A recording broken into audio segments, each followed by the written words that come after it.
revolución es pacífica.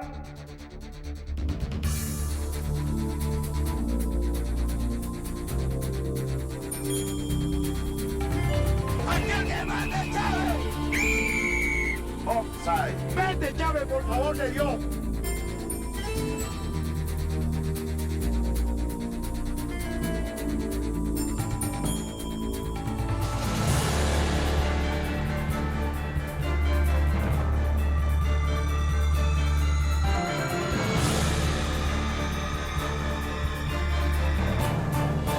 Pero armada. Que nadie se equivoque al respecto.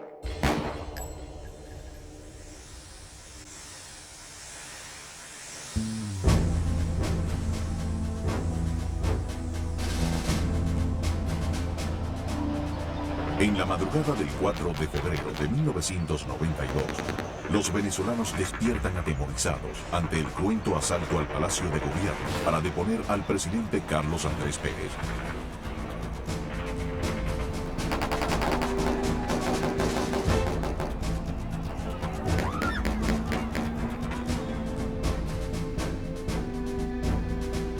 El fallido intento de golpe de Estado, que deja un saldo de decenas de muertos y centenares de heridos, es liderado por un desconocido teniente coronel, Hugo Rafael Chávez Frías. Nosotros acá en Caracas no logramos controlar el poder.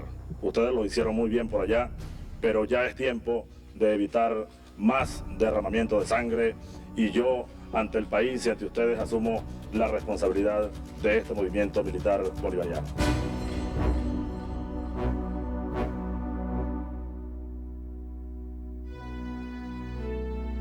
Luego de 2 años en prisión, el presidente Rafael Caldera pone en libertad a Hugo Chávez Frías y a los otros militares insurrectos.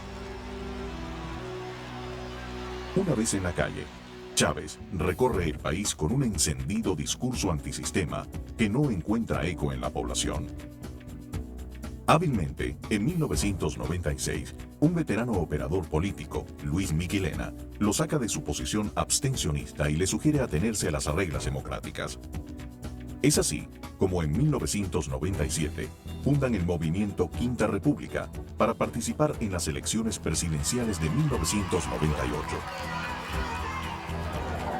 ¡Compañeros! Estos comicios se caracterizan por la debilidad en que se encuentran los partidos políticos tradicionales, lo que explica que las encuestas sean lideradas por Irene Sáez, una joven Miss Universo que viene de realizar una exitosa gestión como alcaldesa en el pequeño municipio caraqueño de Chacao.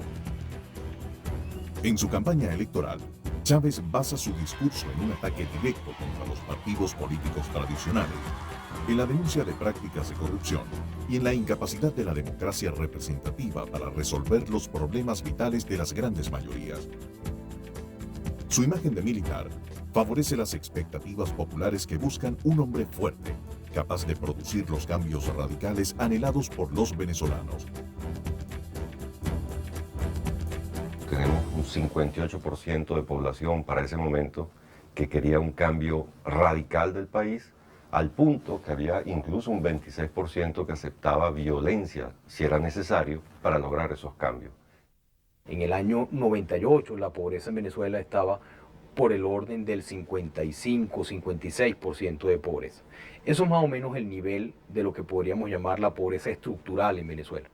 Es decir, nosotros habíamos perdido entre el año 83 y el año 98, prácticamente durante 15 años vivimos un estancamiento del ingreso promedio de los venezolanos. Todo esto creó un ambiente político y social que condujo a que los venezolanos escogieran la opción que parecía significar el rechazo global de la élite política que nos había gobernado durante medio siglo y su sustitución por alguien que parecía remediar todos los desafueros y los errores. La situación estaba dada para que un nuevo actor político apareciera en el escenario. Durante 40 años de régimen democrático, se construyeron grandes obras en infraestructura. Se redujo significativamente el número de analfabetos, se masificó la educación y se activaron planes de desarrollo en el sector industrial. Sin embargo, quedaron pendientes graves problemas estructurales de desigualdad e injusticia social.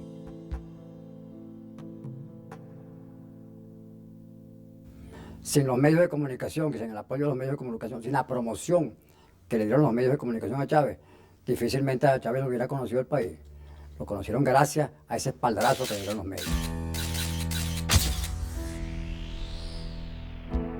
En las elecciones presidenciales del 6 de diciembre, Hugo Chávez logra el apoyo de vastos sectores populares, de la clase media y hasta de las élites venezolanas que apuestan por un cambio en el país. La misma noche del 6 de diciembre, el presidente electo, entusiasmado por la multitud, llama a la unidad de todos los venezolanos. Solo la unión podrá abrirnos el camino de la salvación de Venezuela. Yo los necesito a todos unidos y a eso llamo, a la unión de todos los venezolanos.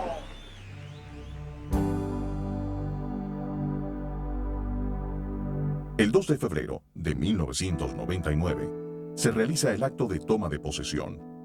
Chávez es el 9º presidente electo para un periodo de 5 años dentro del sistema democrático que impera en Venezuela desde 1958. El nuevo presidente sorprende con un discurso ofensivo en contra de la Constitución que le permitió llegar al poder, a pesar de haber liderado un golpe de Estado en 1992. Juro delante de mi pueblo que sobre esta moribunda Constitución haré cumplir. Hay fervor popular y la gran expectativa de sus promesas es real, se palpa en la calle. Porque estaba cansado de la rutina de los mismos gobiernos. Bueno, cansado de tanta injusticia social. Es un voto de censura por todo el desastre que ha hecho la democracia. Conforme a la tradición institucional, la comunidad internacional asiste a los actos protocolares, donde destaca la presencia de Fidel Castro al lado de Hugo Chávez. Yo a ustedes les pertenezco, pueblo hermoso de Venezuela, porque amor con amor se paga, y yo no tengo más nada que darles que amor.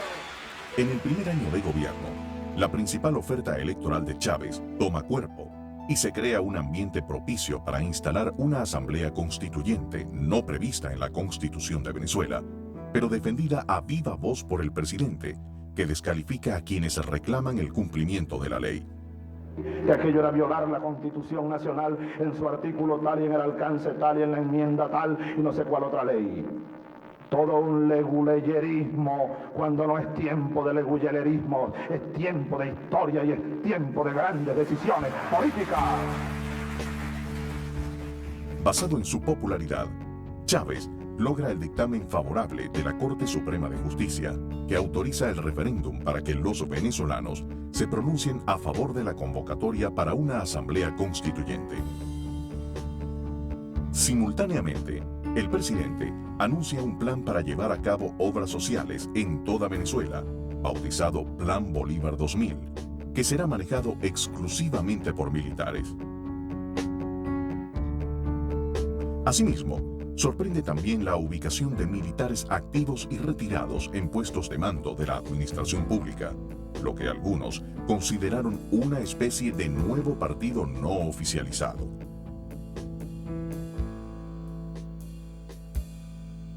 Hugo Chávez se prohíbe a sí mismo que haya niños de la calle en Venezuela. Me lo prohíbo. No puede haber niños de la calle en Venezuela.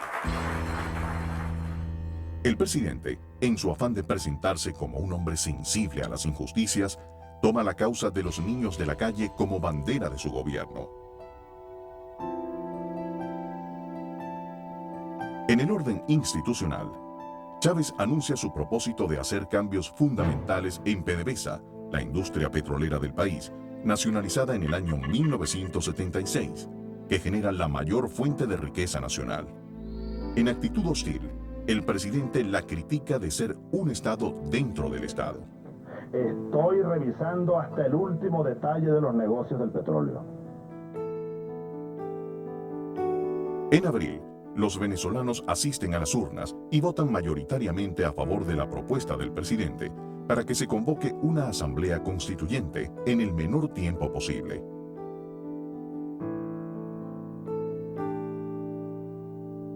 3 meses más tarde, se realizan los comicios para la constituyente. La Virgen se la di yo a Chávez para que triunfara la primera vez que lo conocí. Desde el recién bautizado Balcón del Pueblo, en el Palacio de Gobierno, un Chávez satisfecho anuncia su victoria en la conformación de la Asamblea Nacional Constituyente. El oficialismo obtiene 124 diputados, mientras que la oposición solo 7. La victoria patriota ha sido arrolladora.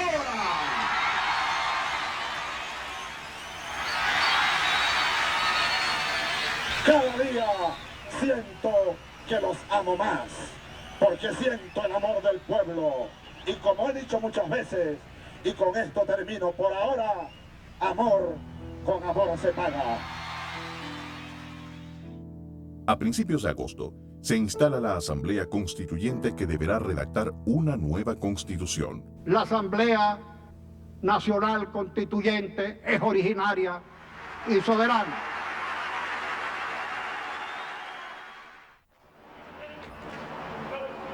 En 1999 también es un año de viajes para la internacionalización del proyecto político del presidente de la República, quien aprovecha la oportunidad para conocer y recorrer diferentes países del mundo.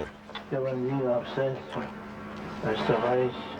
Y usted también, su santidad, que le dé larga vida y mucha salud y seguimos su camino con nuestra cruz a cuestas detrás del Salvador, detrás de nuestro pueblo. Amén, su santidad. Los necesitamos para este gran proyecto de unión con Venezuela y que más que Venezuela, así se los he dicho, vean a Venezuela como parte de un continente, como parte del Mercosur, de la Comunidad Andina, del Caribe, es decir, un gran mercado que será el mercado común del sur y la América Latina reunificada.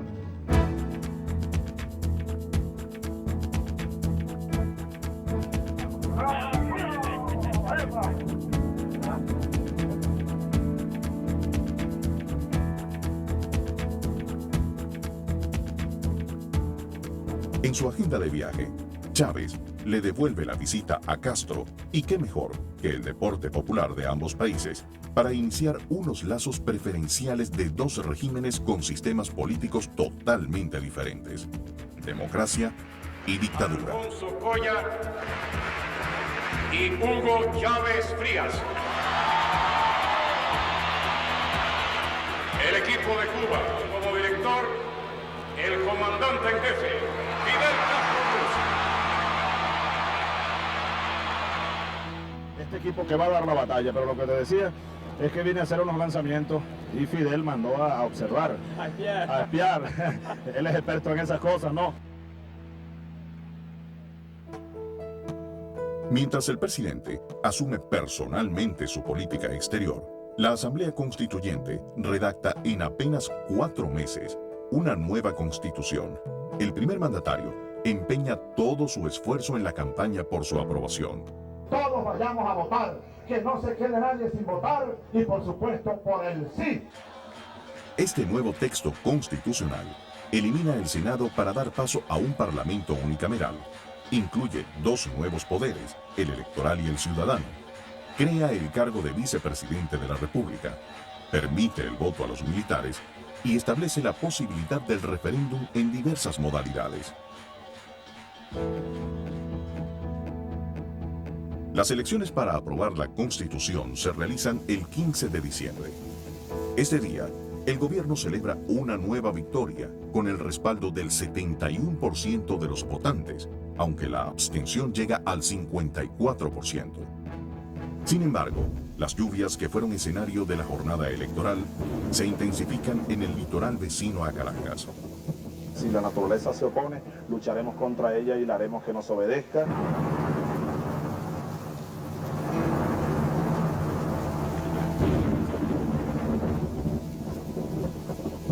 Venezuela conoció durante esos días de diciembre la peor catástrofe natural de toda su historia, que trajo consigo decenas de miles de personas afectadas, entre heridos, muertos y desaparecidos.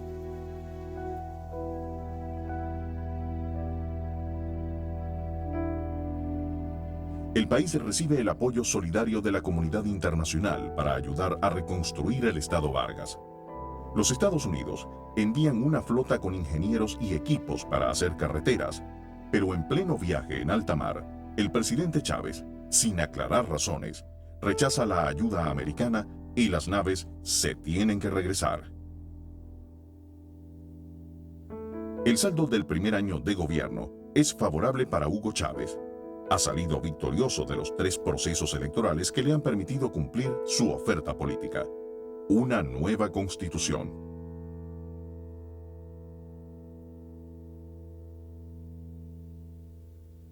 Un Chávez satisfecho con su constitución en la mano, inicia el año 2000 ofreciendo grandes proyectos y sorprendentes promesas.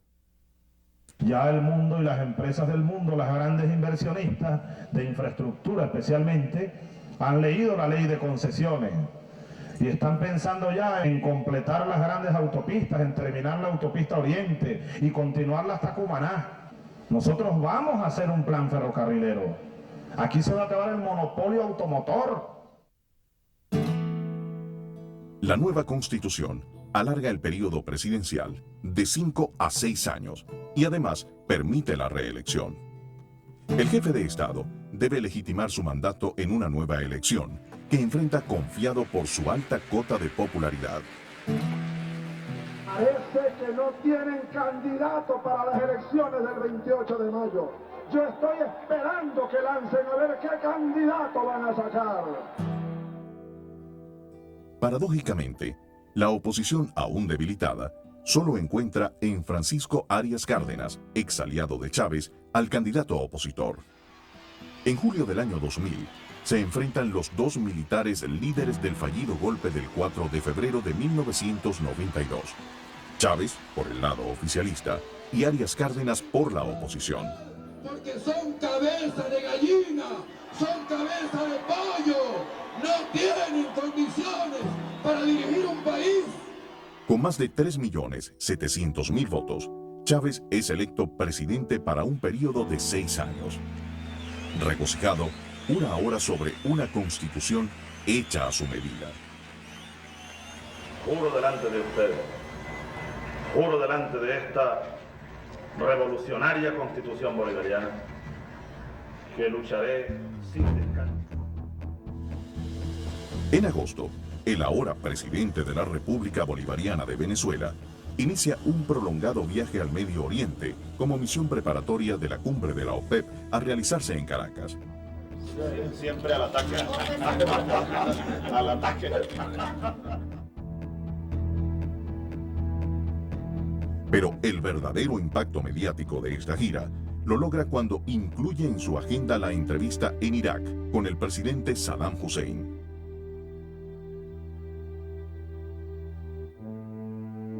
Mientras tanto, en Venezuela, la dinámica de la corrupción no se ha detenido. El Plan Social Bolívar 2000 es duramente criticado y se denuncian irregularidades administrativas de varios militares responsables del mismo. El Plan Bolívar 2000 comienza como un operativo de emergencia social.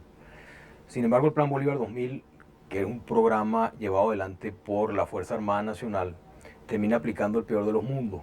Por un lado, desmantela la política social que veníamos teniendo en los últimos años y por el otro lado distorsiona la función de las Fuerzas Armadas. Y por supuesto, la ausencia de controles que pudiese dar cuenta de qué era lo que se estaba ejecutando de ese programa, introducía todos los elementos para que componentes de desviación administrativa y corrupción estuviesen presentes. El 2000 sigue siendo un año de promesas y ostentosos proyectos.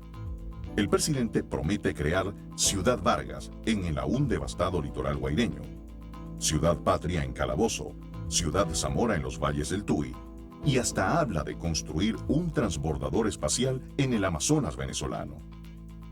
Vamos a ir incluso a un área donde pudiera ser conveniente algún proyecto aeroespacial. En octubre, llega de nuevo al país Fidel Castro para firmar un acuerdo energético en el que Cuba recibirá 53.000 barriles de petróleo diario a precio preferencial. De ti los hijos que sembrarán, luego nuevas estrellas. Haber recorrido contigo las calles de Caracas, haber tomado contigo la espada libertaria de América, de Bolívar, haberte visto, haber percibido tu nobleza, tu profundidad, pues uno cada día se va uniendo más. Alta popularidad, elevados precios del petróleo, numerosos militares en puestos de gobierno, mayoría parlamentaria absoluta, más de 30 países visitados, caracterizan un año en el que Chávez parece tener las riendas completas del poder en Venezuela. En 2 años de una agitada agenda política, la reconstrucción social y económica sigue siendo una tarea pendiente. Numerosas han sido las promesas, pero los resultados son escasos. A pesar de haber contado con importantes ingresos petroleros durante el año 99 y especialmente durante el año 2000, los niveles de pobreza en Venezuela se mantuvieron más o menos a los mismos niveles de cómo se inició la administración, rompiendo lo que es la tradición de un país petrolero como Venezuela, según la cual, en la medida en que hay altos ingresos petroleros, producto de un aumento de los precios del barril, en esa misma proporción la pobreza tiende a reducirse. Eso no ocurrió en los 2 primeros años de gobierno del presidente Chávez. Fueron 2 años en los que Chávez está desmantelando la estructura de poder de los partidos contra los que el país votó. Entonces, por supuesto, la gente le concedía todavía algo más que la luna de miel tradicional de unos 5 o 6 meses. Le concedió 2 años. Este gobierno que yo dirijo no apoya a la oligarquía ninguna. Chávez inicia el año 2001, utilizando con cada vez más frecuencia las cadenas televisivas para confrontar a los medios de comunicación a quienes reclama injustas críticas a su gestión de gobierno. La cadena es un recurso del Ejecutivo que obliga a todas las emisoras de radio y televisión a transmitir exclusiva y simultáneamente las intervenciones oficiales que pueden durar hasta 3 horas, según el estado de ánimo del presidente. A pesar de no existir ninguna ley para este uso arbitrario de los medios, en el año 2000, el total de horas de transmisión por cadenas presidenciales fue de 110 horas, cifra que superará en el 2001. ¿Estamos en cadena? Sí, ¿verdad? Este año vamos a insistir con las cadenas porque nos tienen una campaña mediática que ayer la denuncié y la sigo denunciando. Yo les voy a demostrar cómo el diario El Universal ha estado impulsando terrorismo. No tengo otra forma de llamarlo, sino terrorismo. Aunque llega al poder por el voto popular, Chávez conmemora el 4 de febrero de 1992, fallido intento de golpe de Estado, recorriendo el país con una caravana que busca legitimar este día como fecha patria.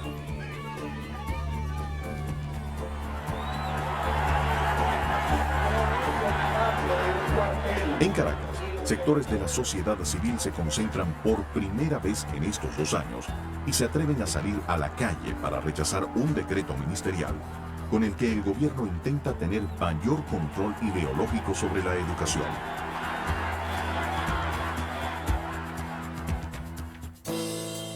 Atrapado entre sus constantes promesas y el cúmulo de expectativas creadas, el gobierno trata de animar su política social y reactivar la economía a través del otorgamiento de créditos por parte de instituciones como los recién creados Banco de la Mujer y Banco del Pueblo.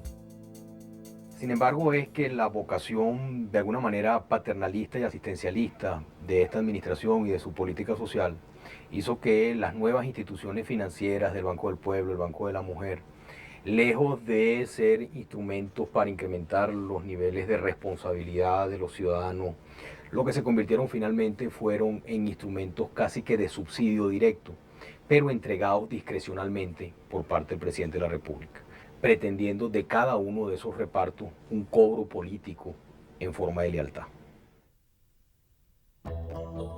A mediados del año, el Movimiento al Socialismo MAS, importante partido de la coalición oficial, decide retirarle el apoyo a Chávez. Es uno de los primeros sectores de izquierda que le dará la espalda al gobierno, como también lo harán partidos de la llamada extrema izquierda, Chávez no ha cumplido ninguna de las promesas fundamentales que le hizo a la sociedad venezolana. Tenemos más pobres que antes, más corrupción, las empresas nacionales están quebradas, mayor penetración del capital extranjero, mayor dependencia de la deuda externa y se ha dilapidado una gran fortuna que ha entrado producto de la renta petrolera. Yo convoco al renacimiento del movimiento bolivariano revolucionario de Occidente. Por su parte, Chávez anuncia la creación de los círculos bolivarianos, una especie de milicia popular que no responde a partidos, sino directamente a la oficina presidencial, sede de financiamiento de estos grupos. Pierde el apoyo de sectores de izquierda, pero crea una red incondicional a su persona.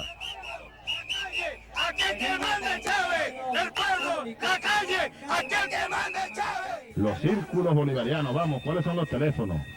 Los círculos bolivarianos, ¿cómo van los círculos, Diosdado? Las reuniones. La creación de los círculos bolivarianos, el tercer trimestre del año 2001, fue una respuesta que Chávez dio, uno, a la ineficacia, pudiéramos así decir, organizativa de su propio partido, el MBR. Pero luego, creo que ahí hay presente una concepción de organización del pueblo. Bueno, los círculos bolivarianos son la base de un partido, que no tiene más dirección que el propio Chávez, ciertamente. Eso no tiene comité central, no hay una organización piramidal. Es una relación directa entre Chávez y una base social organizada en círculos bolivarianos, pero esa base social corresponde un poco a la idea del partido de Estado. El presidente, aunque militar retirado, sigue utilizando indebidamente su uniforme, aumentando el malestar tanto en los sectores civiles como en los castrenses. Yo quería ser siempre un soldado. En el fondo es lo que soy. Yo sueño muchísimo que estoy en un cuartel. Yo me la paso soñando que estoy con soldados, pues. Que estoy en un cuartel o con mis compañeros en un curso, en situaciones inverosímiles de esas que pasan en los sueños, ¿no? Y con algunos que ya murieron, o algunos a quienes tengo muchos años que no veo, o soldados sin rostro, sin nombre. Sueño con soldados, porque en el fondo es lo que yo soy. En agosto, Fidel Castro realiza su tercera visita oficial a Venezuela y en la celebración de su 75º aniversario en Ciudad Guayana, el dictador cubano augura a Chávez como futuro líder latinoamericano. Y tú tienes el deber de dar todo lo que puedes dar. Y que esperamos que tú, con tu heroico pueblo, serás capaz de hacerlo. Para mí un cumpleaños, para ti un compromiso.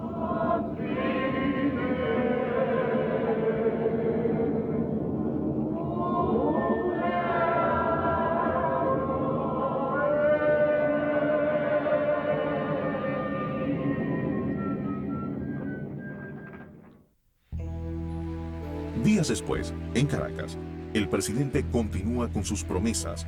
A los caraqueños les ofrece eliminar el aeropuerto de La Carlota, ubicado en una zona residencial del este de la ciudad. Le vamos a regalar La Carlota a los caraqueños. Ese va a ser un espacio para la diversión, para la ecología, para la distracción. El ataque a las Torres Gemelas en Nueva York conmociona el mundo.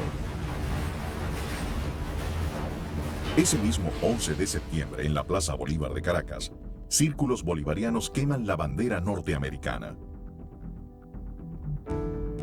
El presidente Chávez se comunica con su homólogo Bush para manifestarle su solidaridad, pero semanas más tarde hace un llamado a Estados Unidos para detener el bombardeo a Afganistán. No puede ser. ¿Qué culpa tiene este bebé que murió allí con una bomba que le cayó a su casa? Allí está su padre. Sin embargo, esto no es obstáculo para que Chávez, en uno de sus programas, Aló Presidente, rememore su fugaz encuentro con Bush. Nos topamos y nos dimos la mano y le dije, I want to be your friend. And he answered me too, I want to be your friend. A mediados de octubre, se realizan las elecciones para nombrar a la nueva Junta Directiva de la Confederación de Trabajadores de Venezuela, CTV. A pesar de los esfuerzos del gobierno por tratar de controlar esta central obrera, el líder sindical, Carlos Ortega, derrota al candidato oficialista Aristóbulo Istúriz. Esta victoria es un aviso de los límites que la sociedad le impone al gobierno en su afán por controlar todos los espacios políticos del país. Al regresar de su viaje por Europa, África y América, el presidente, una vez más, trae nuevos proyectos. Pues que yo estuve en Francia y en Italia y firmamos un convenio de cooperación y ellos quieren venir a hacer ese sistema ferroviario. Trenes que van a ir y a venir y a cruzar Venezuela de norte a sur, desde el Caribe hasta allá, hasta la frontera. Asimismo, reparte alegremente beneficios salariales a los empleados públicos. Noticia 3 veces positiva, porque aquí están los churupos para pagar 3 meses de aguinaldo. Sin embargo, el presidente encuentra un ambiente tenso y de rechazo a la propuesta del gobierno de promulgar 49 nuevas leyes que tocan puntos sensibles, económicos y sociales, sobre los que no ha habido la necesaria discusión. Pero Chávez las aprueba apoyándose en los poderes excepcionales otorgados por la Asamblea. Sin embargo, la popularidad del gobierno ya no es la misma. La CTV, que agrupa a los trabajadores, y Fedecámaras a los empresarios, lideran un movimiento opositor que encuentra apoyo en la sociedad civil y hacen un llamado para realizar un paro el 10 de diciembre en rechazo a la imposición legislativa del primer mandatario. De exhortarnos a que en esta asamblea voten por la ejecución de un paro cívico nacional el próximo día 20. Ese día, buena parte de la ciudad permanece silenciosa e inmóvil. Sin embargo, el presidente asiste a la celebración del aniversario de la Fuerza Aérea Venezolana, acto en el que ratifica su posición de mantener las polémicas 49 leyes. Los vecinos, que siguen su discurso por televisión, desaprueban sus palabras con el sonido de las cacerolas. Chávez no disimula su malestar. Claro, es muy fácil esconderse detrás de un balcón lujoso con una cacerola. ¡Qué fácil es! ¡Que salgan a la calle a defender a ver con qué bandera, a ver con qué moral! Queremos verle los rostros, que hablen, que le digan al país qué es lo que defienden esas minorías privilegiadas. Esta revolución no tiene marcha atrás. Y cada día que pase, vamos a profundizarla en los cambios de la estructura económica y moral que tenemos. Recordamos que tenemos casi ya 3 años de gobierno. Y durante esos 3 años de gobierno, el nivel de satisfacción de expectativas es más bien baja. Y en un contexto económico donde no ha ocurrido ningún deslave importante desde el punto de vista de caída del precio del petróleo, desde el punto de vista de recesión económica importante. Lo que ha habido es simple ineptitud. Naturalmente los venezolanos comenzaron entonces a esperar con la mano abierta que viniera esa redistribución de la renta. Y entonces el gobierno pasó de 68%, como había comenzado, a apenas 33% de apoyo, simplemente porque los venezolanos no vieron resultados, no vieron esa redistribución de la renta, mientras el presidente seguía en un conflicto permanente de orden político.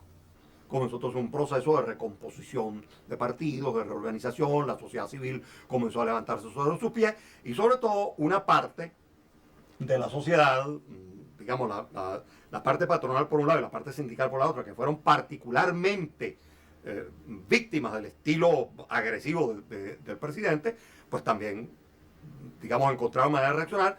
Y sobre todo, la gran coyuntura para esa reacción fue la aprobación de las famosas 49 leyes por vía de una ley habilitante, que fue un acto abusivo de poder, y eso llevó al empresariado a reaccionar con muchísima fuerza. El presidente, consciente de la sensible pérdida de respaldo que amenaza su popularidad, busca fortalecer su base popular y en un acto público en la Avenida Bolívar de Caracas, juramenta a los círculos bolivarianos y declara que el 2002 será el año de la consolidación de la revolución bolivariana. El juramento bolivariano Juro delante de usted que me dedicaré por entero a la ideología bolivariana. Juro que consolidaremos para siempre la revolución bolivariana. ¡Que vivan los círculos bolivarianos!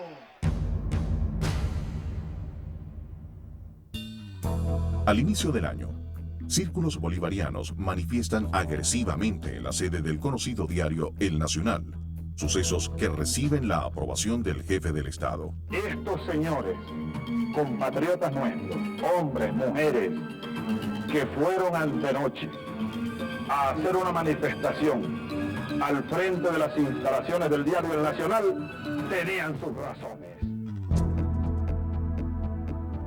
Este consentimiento oficial, sin duda, contribuye a que a lo largo del año se realicen numerosas agresiones contra periodistas, medios de comunicación social y personalidades de la oposición.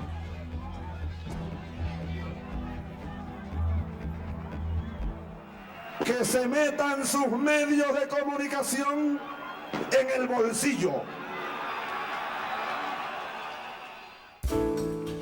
El 23 de enero, fecha en la que el país celebra la caída de la dictadura de Pérez Jiménez en 1958, es el día en que la oposición elige salir a la calle masivamente para manifestar su apoyo a la democracia. Partidos, sindicatos y numerosas asociaciones civiles alegan visos autoritarios en el gobierno de Chávez.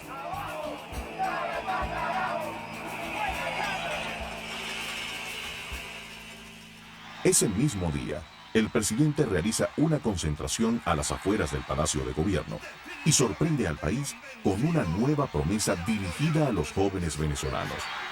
De Miraflores me voy porque este palacio he decidido donárselo a la juventud venezolana.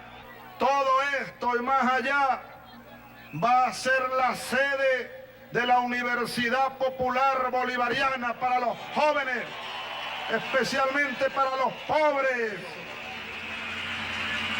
Hermanos, ¿cómo les amo yo a ustedes? ¿Cómo les amo? 3 o 4 obispos y el cardenal, que nos sigan mintiendo. Ese pequeño grupo de obispos que se la pasa difamando, mintiendo. La confrontación personal e institucional con la Iglesia Católica es permanente, hasta el punto que los discursos protocolares cobran carácter conflictivo. Tan humano como nosotros, ni más cerca de Dios ni más cerca del diablo, porque algunos creen que están más cerca de Dios y a veces se van por otros caminos.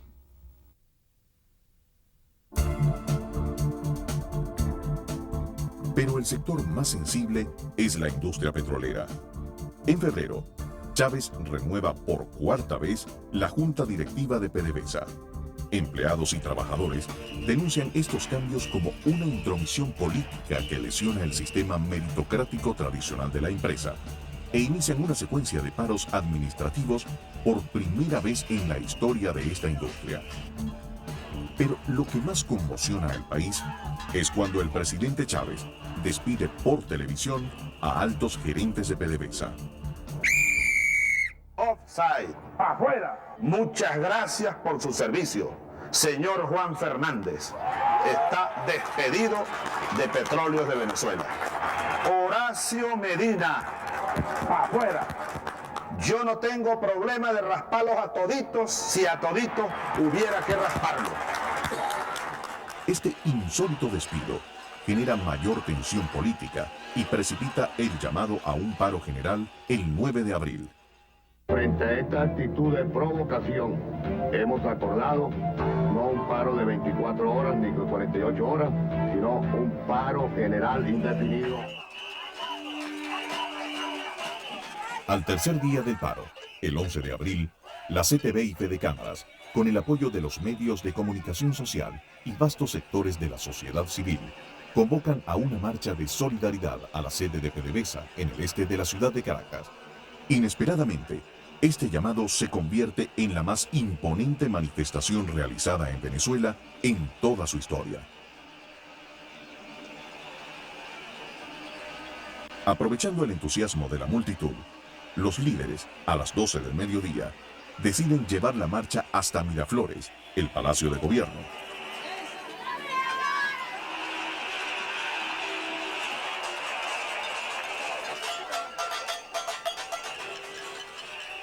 Dos horas más tarde, decenas de miles de venezolanos se encuentran cercanos al palacio, donde partidarios del gobierno y guardias nacionales están a la espera, decididos a frenar la manifestación.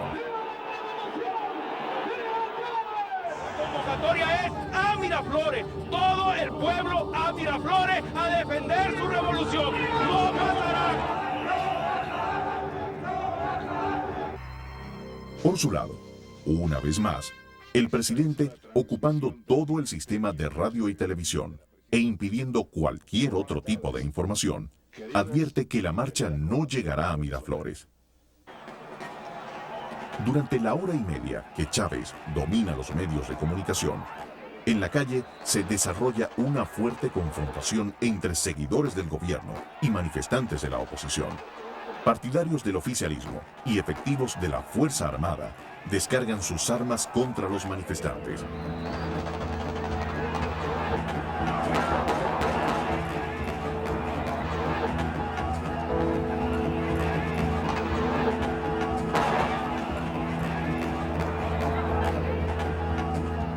Igualmente, efectivos de la Policía Metropolitana responden al ataque de los grupos oficialistas apostados en Puente Llaguna, cercano al Palacio de Gobierno. Pero el saldo de esta memorable jornada es una tarde fatídica de centenares de heridos y 19 muertos de ambos bandos, oficialistas y opositores. Vete, Chávez, por favor de Dios. Deja el país en paz, hermano. Deja el país en paz, hermano. Coño, no te da pena. No, Chávez, esto es lo que tú querías.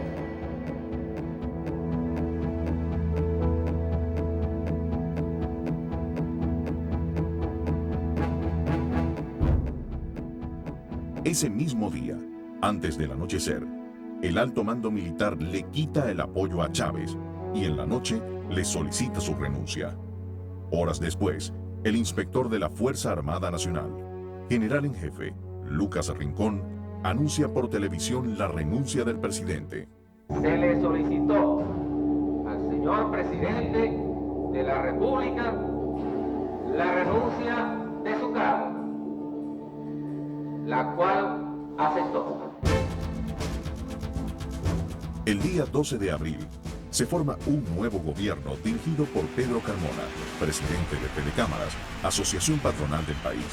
En las convulsas horas que siguen, un inconstitucional decreto del nuevo presidente provoca la división en el seno de los militares y un grupo mayoritario, alegando que lo sucedido responde a un golpe de Estado, decide quitar el apoyo a Carmona y traer de nuevo a Chávez, con el beneplácito de grupos de simpatizantes que exigen la vuelta del presidente.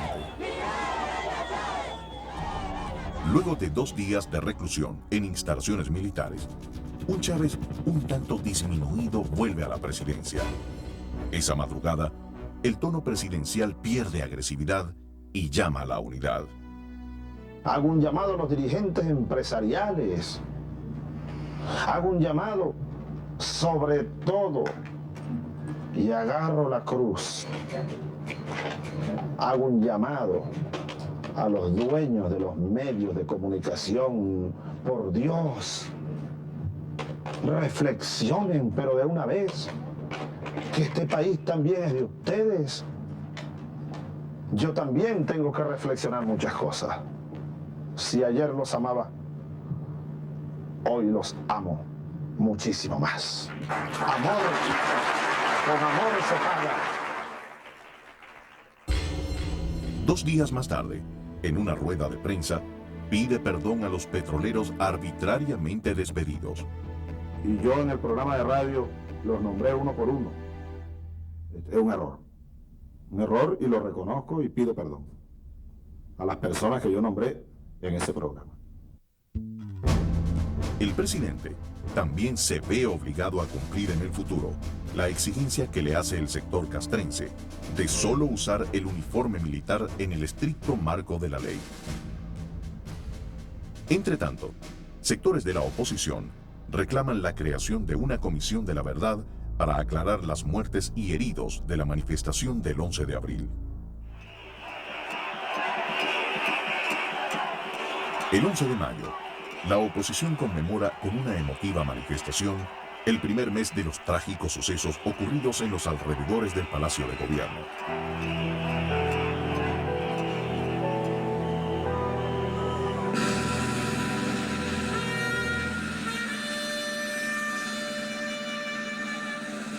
Es la primera de una serie de movilizaciones, tanto en Caracas como en el interior del país, en las que los venezolanos salen a la calle a protestar.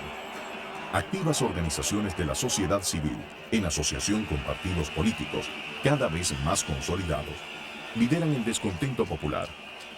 Las demandas de la oposición se radicalizan pidiendo nuevas elecciones o directamente la renuncia del presidente.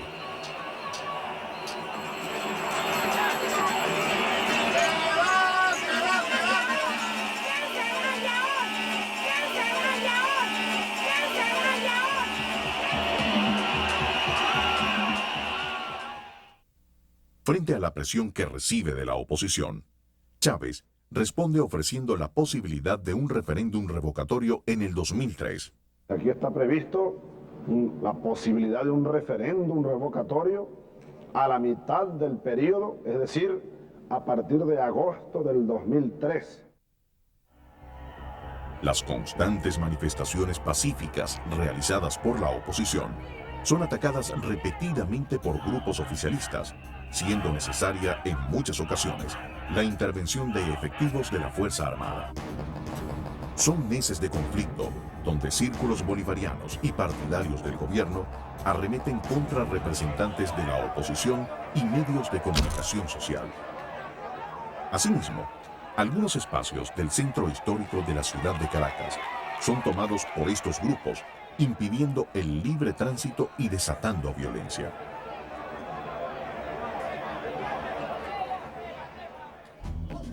Por su parte, un grupo de militares activos, amparado en el artículo 350 de la Constitución Nacional, se declara en desobediencia civil y toma la Plaza Altamira, en el este de Caracas. Este gesto de rebeldía encuentra entusiasmo en sectores de la oposición. Pero, meses más tarde, la plaza toma un carácter trágico cuando es objeto de un atentado criminal que deja varios heridos y 3 venezolanos muertos. Hasta la fecha, se desconoce si el único culpable, confeso, actuó solo o en complicidad.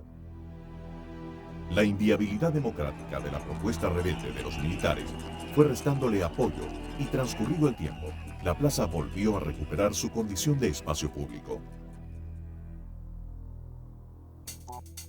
Este clima de creciente tensión social exige la intervención de la Organización de Estados Americanos, OEA, y con la presencia de su secretario general, el Dr. Gaviria, se crea una mesa de negociación entre el gobierno y la oposición, representada por la Coordinadora Democrática, plataforma política de partidos y organizaciones de la sociedad civil. En medio de muchas desavenencias y de la permanente actitud violenta de los grupos afectos al gobierno, la CTV y Fede Cámaras convocan de nuevo un paro general para el 2 de diciembre. Se dio la fecha del 2 de diciembre para ejecutar el paro cívico nacional.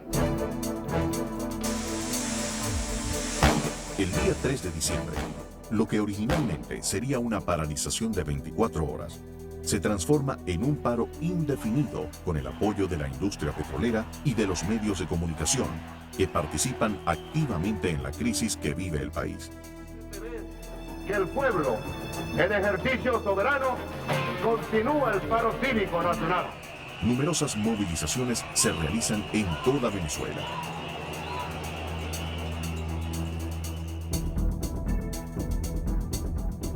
Los Los buques petroleros también se unen al paro. La escasez de gasolina y gas genera dificultades e incertidumbre en la población. Sin embargo, el vasto sector de la economía informal continúa su actividad.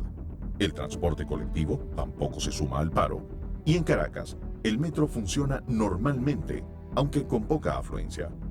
Mientras el gobierno asegura que se trata de un paro virtual, nunca antes se había visto en el país tal clima de participación social.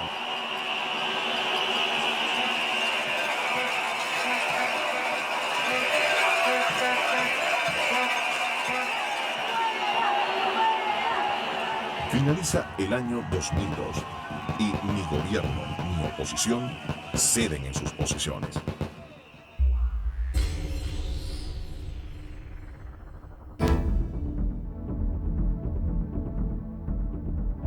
Resistiendo a los inconvenientes generados por el paro, a principios del año 2003, el gobierno emprende con éxito la militarización de las instalaciones de PDVSA.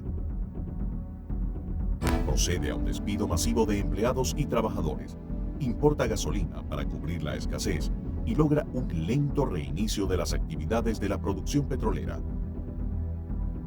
Se respondió a Chávez en el mismo terreno en que él se siente cómodo, en el terreno de la violencia y de la confrontación violenta, y se le dio un nuevo segundo gran aire, porque cada vez que una de estas tentativas ha fracasado, de ella sale coyunturalmente fortalecido el presidente. Pero lo que habría que reprocharle al gobierno es que buena parte de las acciones, yo me atrevería a decir suicidas, de la oposición, no son producto de que a la oposición se le ocurre, sino que son reacciones de la oposición frente a los miedos y a los peligros que desata el gobierno hacia ella. Luego de 2 meses, el paro no es sostenible y el sector industrial y del comercio inicia la reactivación. Paradójicamente, a la vez que el paro se diluye, el 2 de febrero, la oposición realiza una exitosa recolección de firmas para convocar un referéndum revocatorio del presidente de la República.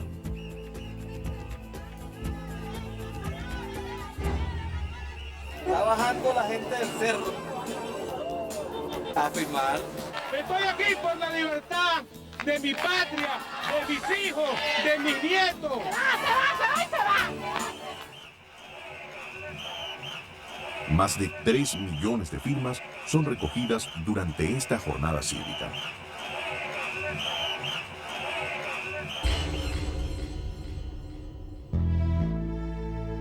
Frente a las dificultades económicas creadas por los 2 meses de paro, el gobierno aprovecha para decretar un estricto control de cambio. De manera que desde el punto de vista estrictamente económico, yo creo que el gobierno no tenía alternativa, tenía que imponer un control de cambio.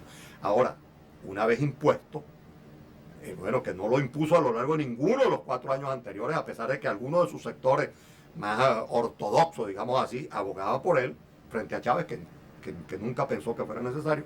También el gobierno sabía que tenía un instrumento de poder muy grande en sus manos, que podía utilizarlo de luego para la represalia política, y lo utilizó.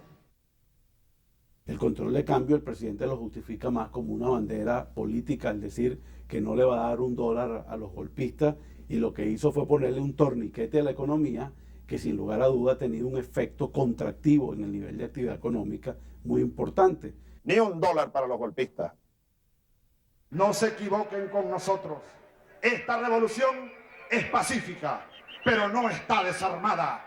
Es una revolución armada, la revolución. Sintiéndose triunfador y con un alza en las encuestas, el presidente se reconforta en el poder y acusa de golpistas y traidores a la patria a quienes participaron en el paro. Que va a continuar PDVSA, por ejemplo, haciendo contratos con empresarios golpistas o saboteadores o alimentando a los enemigos de la patria, ni un vaso de agua a los enemigos de la patria.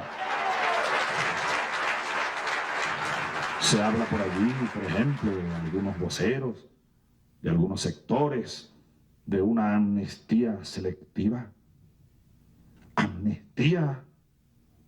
Ni selectiva ni nada. No hay perdón para nadie. Los traidores, traidores son. No pueden volver ni van a volver. Para abril, Ya suman más de 18.000 los despidos de la industria petrolera, más de un tercio de la nómina de la empresa, hechos sin precedentes en la historia laboral del país. En alguna ocasión, por ingenuo, dije que envainé la espada. Me obligaron a desenvainarla. La tengo desenvainada y en mi mano izquierda, que es mi mano fuerte. Y más nunca voy a envainar la espada. Incluso pido que cuando me entierren con una espada desenvainada en mi mano. Las amenazas del presidente se traducen en agresiones en los campos petroleros, donde los trabajadores despedidos ahora son desalojados por la fuerza, violentamente de sus viviendas.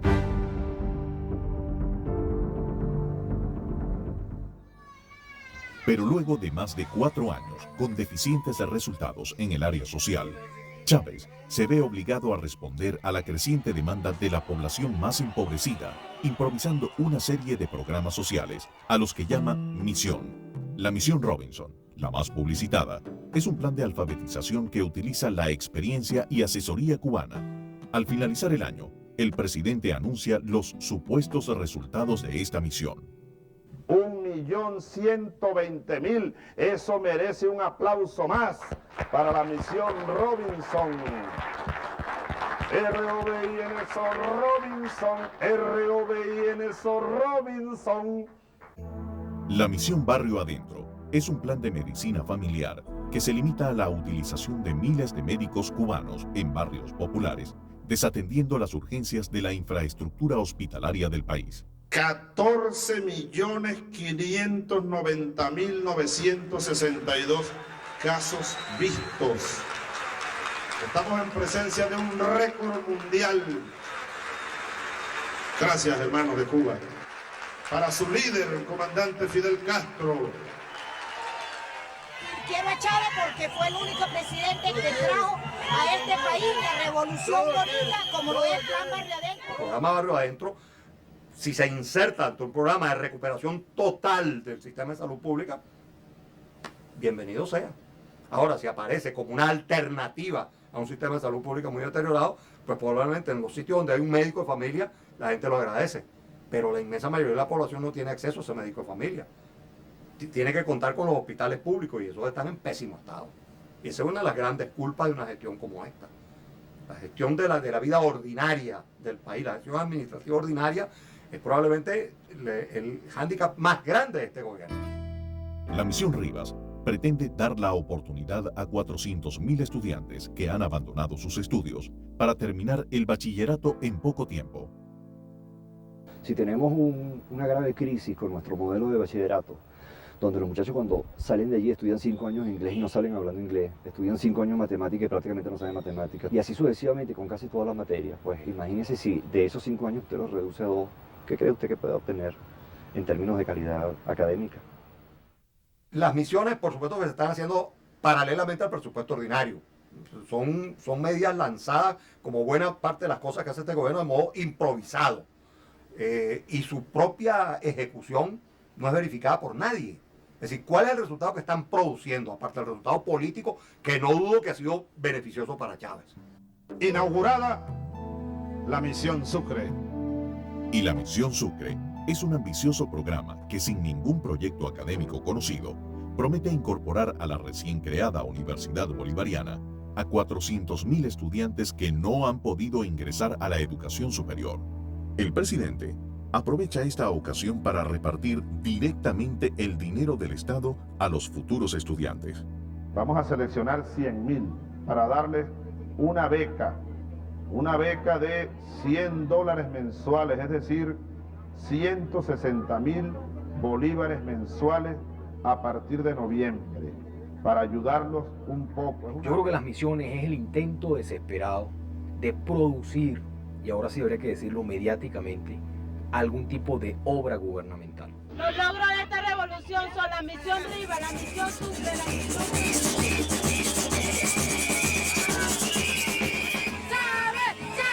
Estas misiones que se inauguran a finales del año 2003 hacen que la popularidad del presidente se eleve de 31 a 40%.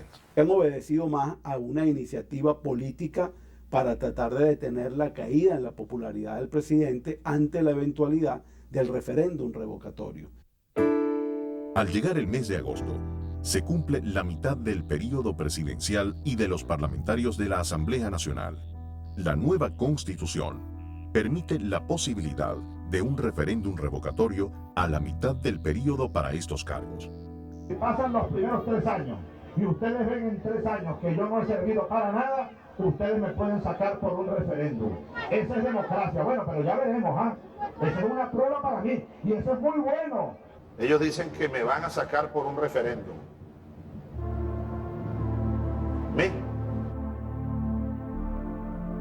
La solicitud de estos revocatorios también responde a las recomendaciones de la Mesa de Negociación y Acuerdo, firmado en el mes de mayo con los auspicios de la OEA y del Centro Carter, para lograr una salida pacífica, constitucional y electoral a la crisis política del país.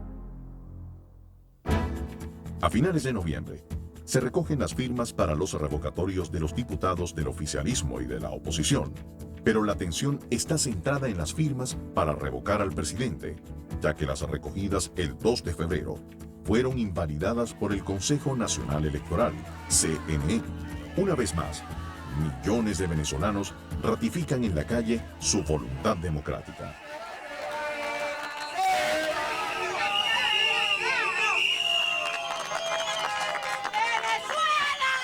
Yo voté por él, yo voté por el Quino. Ahorita, mira, hace factura. Yo nací en democracia y quiero seguir viviendo en democracia, en libertad. Chávez resultó un fiasco para Venezuela. Porque hasta hambre estamos pasando. Porque no tenemos trabajo. Mi hija está graduada hace 2 años de ingeniera y no ha conseguido trabajo. Y el dinero no me alcanza, cada día estamos más pobres. La delincuencia que está acabando con todos los venezolanos. Bueno, yo llevo 4 años sin trabajar. Pedimos un cambio y no lo tuvimos. Acabar con ese odio que lo ha creado dentro de un país tan pacífico como Venezuela. Para no caer en un cubanismo. Así de sencillo. ¡Vamos a salir de Chávez! El 19 de diciembre, la oposición consigna las firmas recogidas ante el CNE para su validación, manifestando que con más de 3 millones supera el número de firmas necesarias para activar el referéndum revocatorio.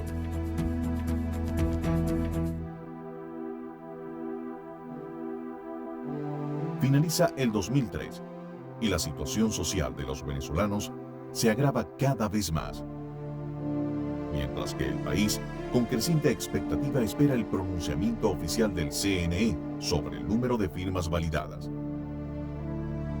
Por su parte, el primer mandatario continúa, con mayor frecuencia, haciendo cadenas de radio y televisión, donde el tono presidencial mantiene su agresividad contra los sectores de la oposición.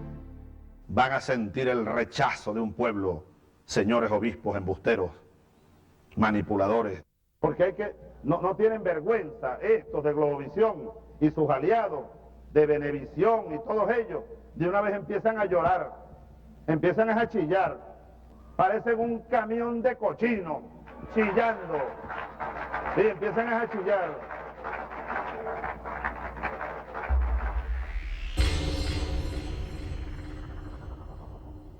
Comienza el 2004 y un Chávez satisfecho celebra su control total sobre la industria petrolera, aunque su nivel de producción haya disminuido considerablemente. Yo puedo decirles que ahora sí tengo capacidad de mando en PDVSA, pero antes no tenía absolutamente nada. ¿Y saben cómo me sentía? Un verdadero miserable. Que no le importa la empresa, le importa el control de la empresa, pero no la calidad.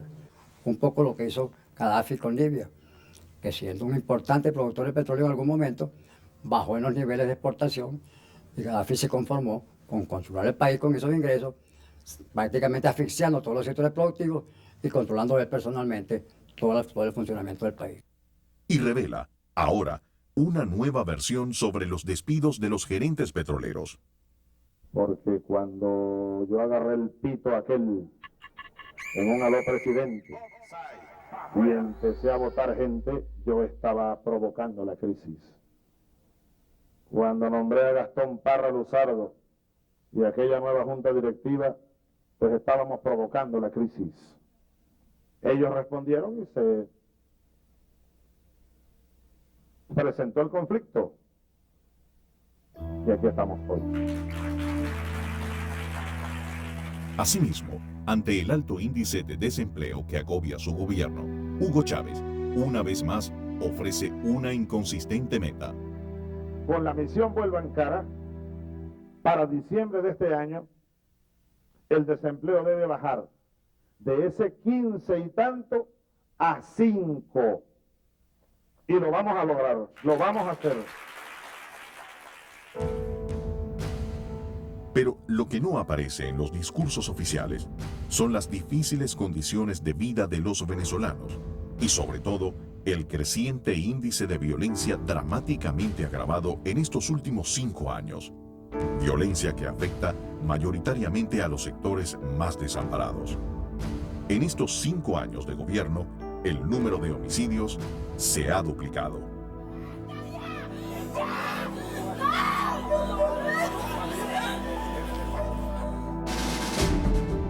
Con el aval de Chávez, y a diferencia de los gobiernos democráticos anteriores, el alto mando militar interviene cada vez más en el terreno político.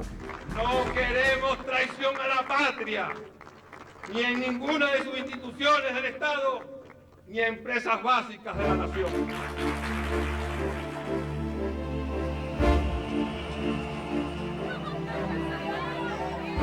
En los primeros meses del año, el retardo en el anuncio de los resultados para el referéndum revocatorio incrementa la tensión social y política. Total de solicitudes procesadas. Finalmente, el Consejo Nacional Electoral informa las cifras oficiales que invalidan a más de 1 millón de firmantes, obligando a estos venezolanos a asistir a un nuevo proceso conocido como reparo para revalidar sus firmas. Este polémico veredicto, basado en formalismos no previstos, es entendido como un nuevo obstáculo para retrasar el referéndum revocatorio presidencial. Coincidiendo con la realización en Caracas de la cumbre del llamado Grupo de los 15, los ciudadanos toman las calles y manifiestan su rechazo a la decisión del ente electoral. Mi firma es legal, es legítima y todos nosotros firmamos. ¡Viva la democracia! Hoy, mañana y siempre. ¡Abajo este gobierno! ¡Viva la democracia! La respuesta del gobierno no se hizo esperar.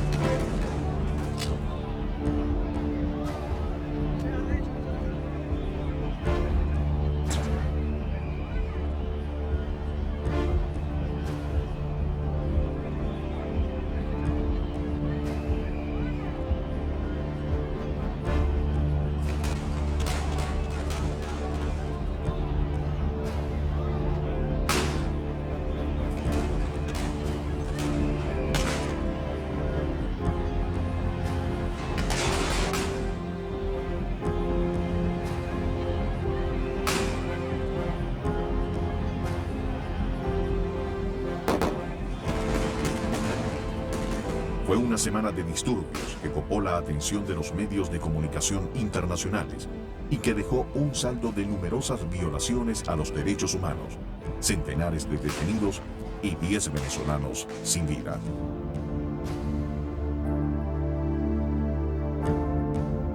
Estos sucesos sangrientos originan una nueva renuncia en las filas del gobierno.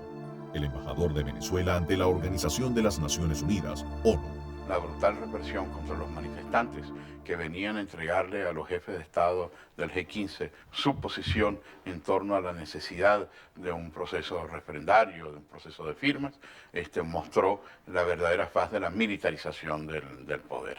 Como representante del Estado venezolano era imposible seguir cumpliendo con mi misión. Crece el clima de represión. Se intensifican las citaciones y detenciones arbitrarias a importantes figuras de la oposición.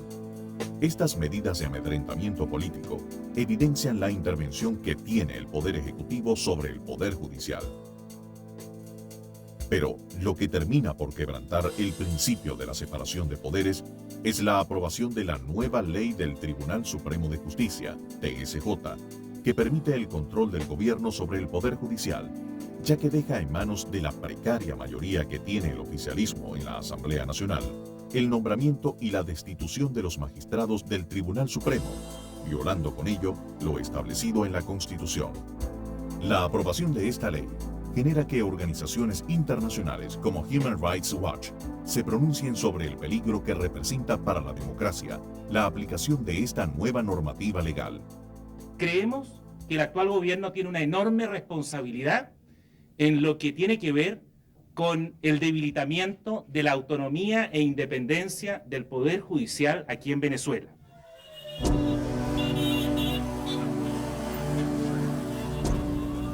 El ambiente político se calienta aún más con la denuncia del presidente sobre una supuesta invasión de paramilitares colombianos.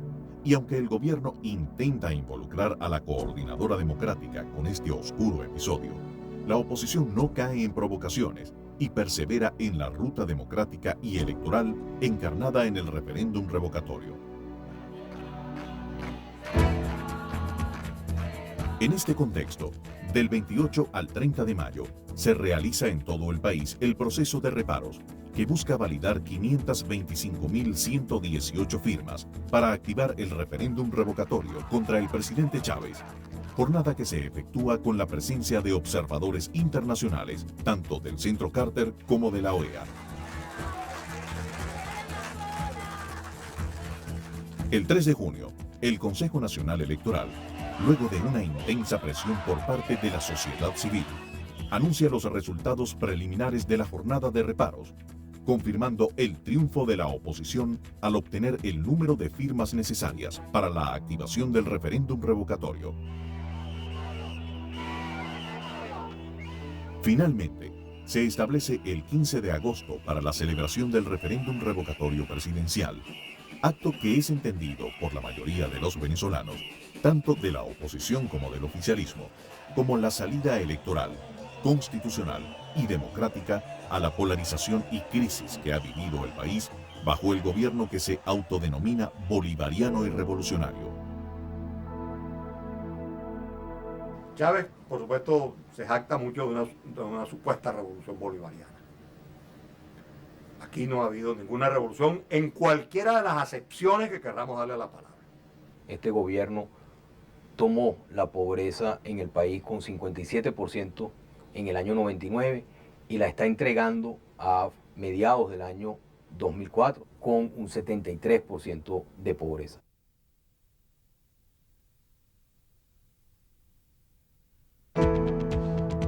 Aunque el índice de pobreza ha crecido sustancialmente, la popularidad del presidente todavía es visible, pero sus incesantes promesas han sido insuficientes frente a una dura y terca realidad. Asumamos nuestra culpa. Yo de primero seré el primer culpable si hay niños abandonados en Venezuela. Sin embargo, el número de niños en las calles no ha dejado de crecer en estos 5 años. En el Palacio de Gobierno no funciona ninguna universidad para los jóvenes venezolanos. Los aviones siguen aterrizando en el aeropuerto de La Carlota y no se ha construido ningún parque ecológico en sus instalaciones. Ningún empresario venezolano o extranjero ha invertido en la construcción de nuevas autopistas. En materia ferroviaria, solo se está trabajando en las obras iniciadas por los gobiernos anteriores. Aunque las denuncias de los casos de corrupción son abundantes, no hay en Venezuela ni un solo preso por ese delito. En el estado Vargas, la reconstrucción definitiva sigue siendo una deuda pendiente con sus habitantes. La Comisión de la Verdad sobre los caídos del 11 de abril de 2002 nunca logró conformarse. Aunque las concentraciones oficialistas se mantienen, cada vez se requieren más autobuses contratados para hacerlas posibles. Si antes el presidente utilizaba el balcón del pueblo frecuentemente para comunicarse con sus seguidores, ahora les habla desde Palacio a través de la pantalla. El número de viviendas construidas disminuyó de un promedio anual de 70.000 viviendas en gobiernos anteriores a 20.000. Más de 6.000 empresas en todo el país se han visto obligadas a cerrar sus puertas.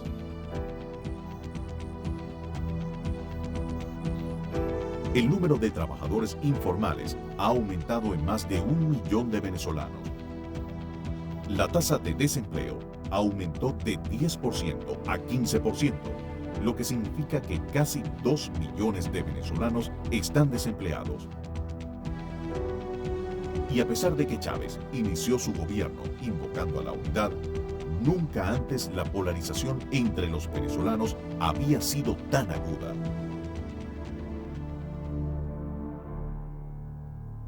A diferencia de otros países latinoamericanos, Venezuela ha logrado convivir sin guerras civiles por más de un siglo y en democracia durante los últimos 46 años.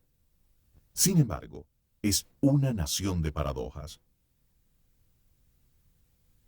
Un país que, a pesar de haber tenido en estos últimos 5 años los mayores ingresos petroleros de toda su historia, ha tenido un gobierno incapaz de mejorar la calidad de vida de los venezolanos y que pretende imponer una revolución que se dice pacífica, pero armada. Que nadie se equivoque al respecto.